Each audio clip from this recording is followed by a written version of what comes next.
Hello and welcome back to another episode of JPod, Jefferson School District's podcast. I'm your host, Superintendent Brad Capener, and I am joined by my co-host, Chris Shaw, this morning. Good morning.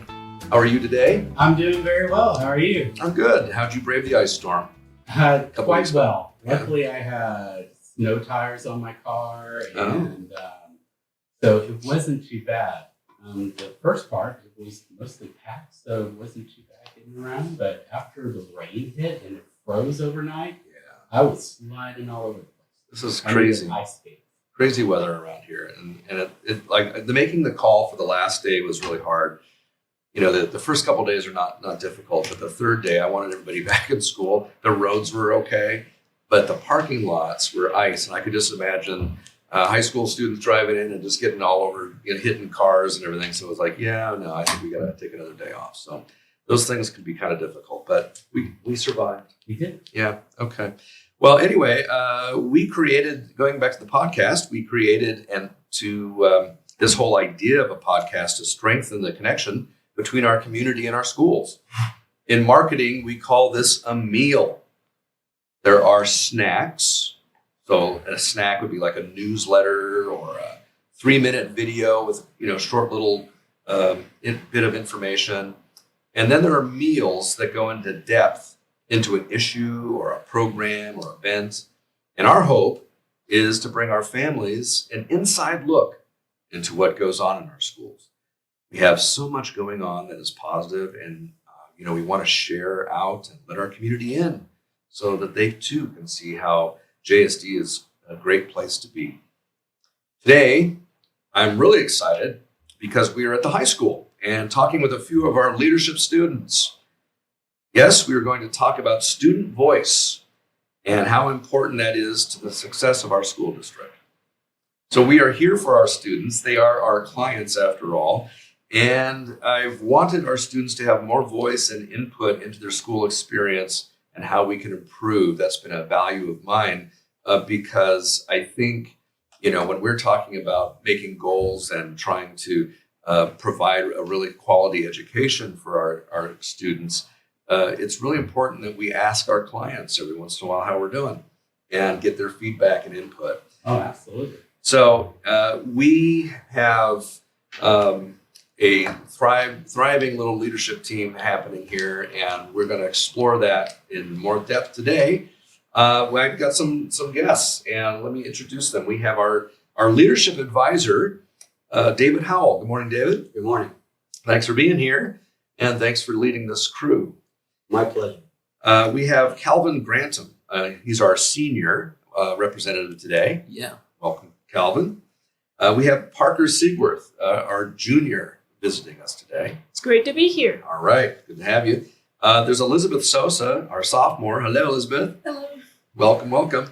And then last but not least is Cheyenne Zachary, our 9th grade representative. Hello. Welcome, Cheyenne. Okay, so let's talk about leadership here at the high school. And first, if we could kind of have an understanding and help the parents and the community understand how is it structured? Like when we say is there a leadership class? Do you guys meet every day? Like, how does it work? Anyone jump in? Well, it's a class. So most of the business happens in class. It's 4th period every day.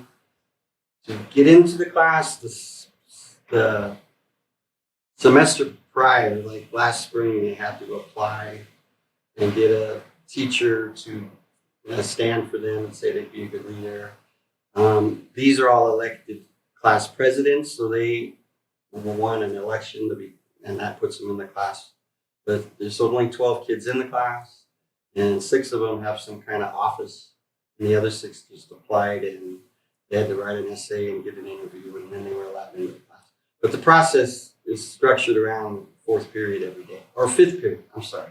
It's been 4th period forever, and this year it's now 5th period. Oh, 5th period. Okay. But so let's go back to the getting into being in leadership. So were you nominated, or do you put an interest in like, hey, I want to do this? I'm Parker Siegwarth, and for applying for the junior class president, what I did is I asked Mr. Howell and I said, hey, I'm interested in leadership, interested in a leadership position. What does that require? So I got a paper with a few questions that I had to fill out, and I had to go to a teacher for a recommendation. I ended up going to Miss Auerbach, who teaches language arts, and she recommended me to be a junior president. I competed against 2 other candidates, and I spoke a speech in front of all of my classmates, and we each had our own respective speeches. And after that, our classmates voted who they wanted into office, and I ended up with the most votes, so I was placed in the leadership as the junior class president. Wow. Okay. Thank you for explaining that. That's impressive. Yeah. So you all had to do that same process? Yeah. All right. All right. So that's really cool. Not only did you apply, but you were also voted in by your peers. So very cool. Okay. And that's a class, so it's every day. And so when you go to leadership, what do you guys talk about? Like how like every day, how does it different? How is it structured in the day to day? Yeah, one of you explain. Oh, I don't. Miss Sosa, you can explain. All right. I think it's, at least from what I know, it's not a lot of talking. It's more doing than anything. I mean, we all kind of. I mean, at the beginning of class, we do have a talk with Mr. Howell. He tells us of things that are coming up, things we should maybe think about, setting our focus on. Okay. And we all kind of do our own thing, like on our own or with other peers in that class. It's very project based. Yeah. Project based. That's project to project. So can you give us some idea of what those projects might be? I'm Cheyenne, and one of the main projects we work on is like doing the dances and like planning the dances and decorating for them and stuff like that. And then like we hang up posters for like sports or like just things that have been going on. So doing a dance, it's not something you just put together the week before. No. No. No, I see a lot of shaking heads here. So so prom, winter formal, right? You have tell them about winter several formal. Let's go. That's Ellie's job. It's being sponsored. It's the sophomore class. Yeah. Okay. Sophomore Puts class. that on. Yeah. It's months. Not months. I think it's like 2 months. When does it happen, Ellie? The This January Saturday. 27th. In 3 days, it's gonna happen. I think we're ready. Are we ready? I think so, yeah. Right. So is it stressful to do all that, or do you have a lot of help? Is it pretty fun? It is fun, and there is some points where it's like kind of is stressful, but it's more fun than anything because you're also working with your friends. Mm-hmm. Are you actually making the poster, like drawing out the stuff that says come to the everything's dance? handmade. We don't really print. We make them all. Or digital. We have Yeah. some stuff. A lot of our big posters are made out of paper and paint or glitter. Our favorite part of the class is glitter. Right. Everyone loves glitter. So, and imagine some cleanup too. Right? Yeah. Especially with glitter. Yeah. So then you set up the room, and then you guys are also responsible for taking it down after the Yes. dance. Yeah. So you guys are you're putting it all together. It's very You're doing it all. hands-on a lot of the time. Especially for dances require a lot of advertising, since not all of our peers keep up with school events. So a lot of us are making posters, making digital media Posts. posts, Instagram. spreading the word to everyone, reminding them multiple times, because a lot of the funding for the dances requires on who is coming to the dance and making sure that we stay within a budget for the dance. So like Becca and I have been working with leadership, and one of the things they've really helped is help spreading the voice of high school through our social media and posts, because we can't be everywhere all at once. So they have done an excellent job this year increasing our presence on Facebook, Instagram, and all of that. Oh, awesome. Okay, so that's a whole nother piece. So there's the actual putting, events together, but then there's also promoting the school. And one of our goals at the district has been for you guys to be able to be more involved in talking about what's going on in the school. So it sounds like this is the crew that's doing it. Absolutely. Yeah, in a lot of ways. So are you guys writing things too? Like you write what you guys want to announce, and you're posting and stuff. So you're doing the writing and the speaking, and if there's speaking involved. Yes. Yeah, it depends on the task, but yeah. Somebody should tell them about our new idea of Monday Fun Day. Oh yeah. Who wants to jump in? Cheyenne, it was her baby. Okay.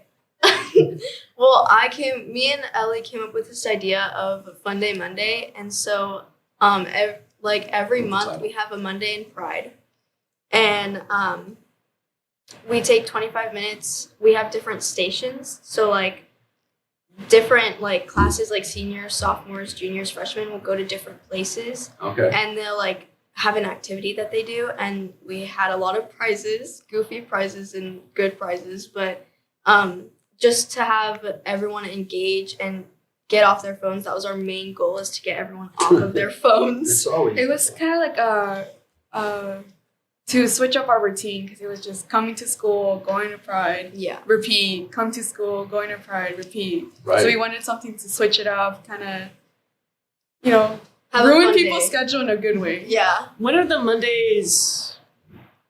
What Monday of each month? We just did the first one this Monday, Yeah. and it went pretty well. Yeah. It did. It It'll did be go really good. Probably like the third Monday of each month for the rest of the year. Yeah. We're trying to So it's adapt only it a as half hour month, but just a break from study hall and New Friday. tradition. Yeah, a new Jefferson tradition. Yeah, I love that. I love new traditions. That's great.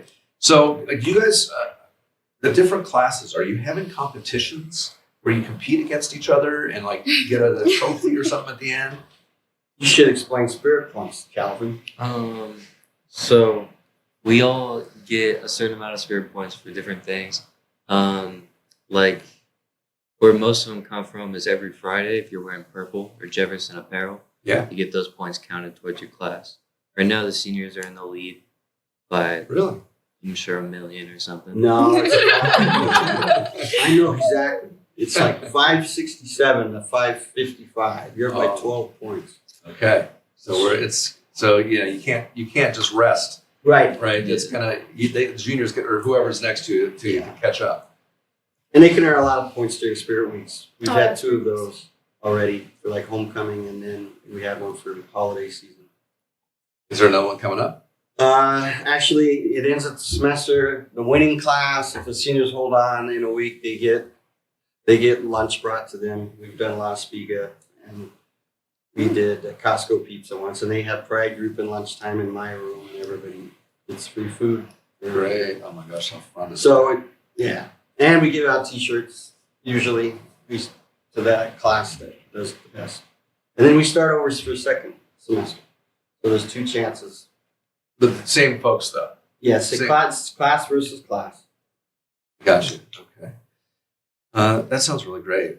So let's talk about where you've been and where you're wanting to go in terms of leadership. So over the last, couple years, have you seen more and more activities and more? Have you guys been seeing a growth in school spirit?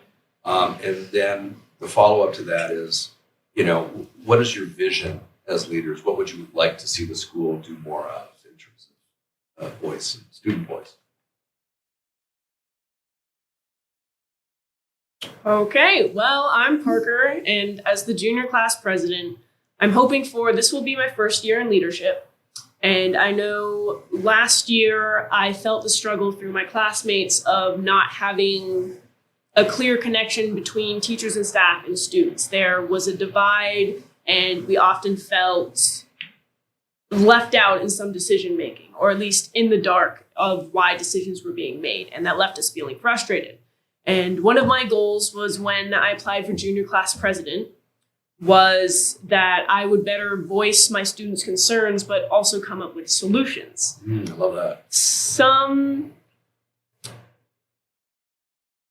My class is very vocal about what they don't like. And I'm trying to nudge us to finding things that we do like and presenting solutions to problems.